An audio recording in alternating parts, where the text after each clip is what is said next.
আপনারা জানেন গতকাল একজন নিরীহ গরিব একটা রিক্সাওয়ালা দিদার হোসেন, তার বাড়ি বীরচন্দ্রবন, সংসার চলে না, শহরে এসে বিটালবন এলাকায় বসবাস করে ভাড়াটে হিসেবে। সারাদিন সকালবেলায় বেরিয়ে পড়ে রিক্সা চালায়। গতকাল রিক্সা চালিয়ে সে ভোরবেলা থেকে রিক্সা চালিয়ে রাত্রেবেলা অবধি 1400 টাকা রোজগার করেছে।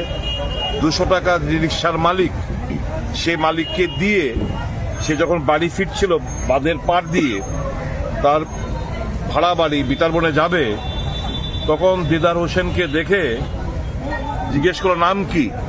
বললো আমার নাম দিদার হোসেন। এই মুসলমানের বাচ্চা, তার মার।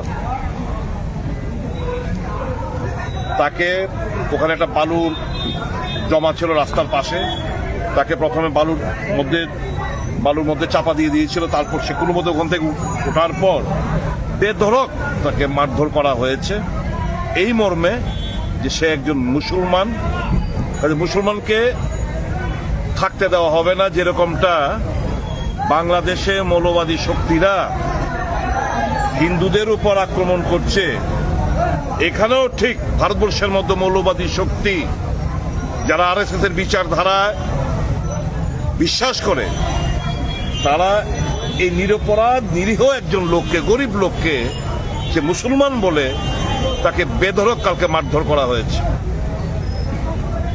তার সারাদিনের রোজগার, পরিশ্রমের রোজগার 1200 টাকা তার পকেটে, সেই টাকাগুলো পর্যন্ত লুট করে নিয়ে গেছে। খেতে পারছে না, কালকে থেকে দাঁতগুলো সব নড়ে গেছে। এখন সিটি স্ক্যান করে এক্ষুনি হাসপাতাল থেকে এসছে। ও ডাক্তারের জন্য অপেক্ষা করছিল, সিটি স্ক্যান রিপোর্টও পাইনি। যে মাত্র শুনেছেন যে আমি আসছি, সে ছুটে এসছে থানায় যাবে করে ঘটনার বিচার চাইতে। আজকে এলাকাবাসী বিকালবেলাও এসছে, সকালবেলাও এসছে, এখনো এসছে।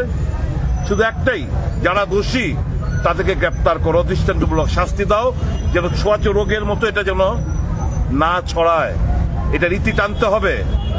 এই ভারতবর্ষে এরকম ভাবে আমরা এই ভারতবর্ষকে চিনি না, যেখানে ভাষার নামে, ধর্মের নামে, জাতপাতের নামে, কোন অঞ্চলের নামে লোকদের মারবে, খুন হবে। এরকমটা হয়েছিল দেরাদুনে, এঞ্জেল চাকমা, এরকমটা বিভিন্ন জায়গায় হচ্ছে। তো ওই মৌলবাদী শক্তি যারা বাংলাদেশে করছে, এদের মধ্যে আমাদের আগরতলা কিংবা ভারতবর্ষের মধ্যে এই যারাই ঘটনাগুলো করছে, এদের মধ্যে পার্থক্যটা কোথায়? ভারতবর্ষে এরকম ভাবে চলতে দেওয়া যায় না। এতদিন ছিল না এরকম, কিন্তু গত 11-12 বছর ধরে একটা অন্যরকম ভারতবর্ষ আমরা দেখতে পাচ্ছি। এর বিরুদ্ধে সমস্ত জনগণকে এগিয়ে আসতে হবে।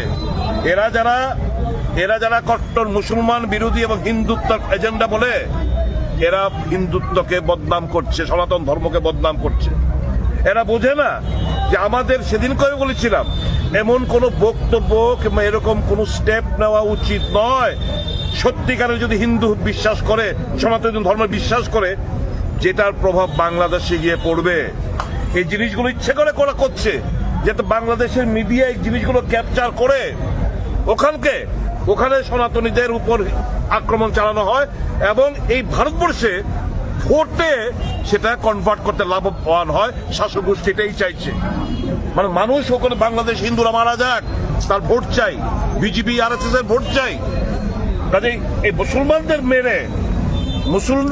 মেরে বাংলাদেশের মৌলবাদী শক্তিদের উত্তপ্ত করার চেষ্টা বলে আমরা মনে করি।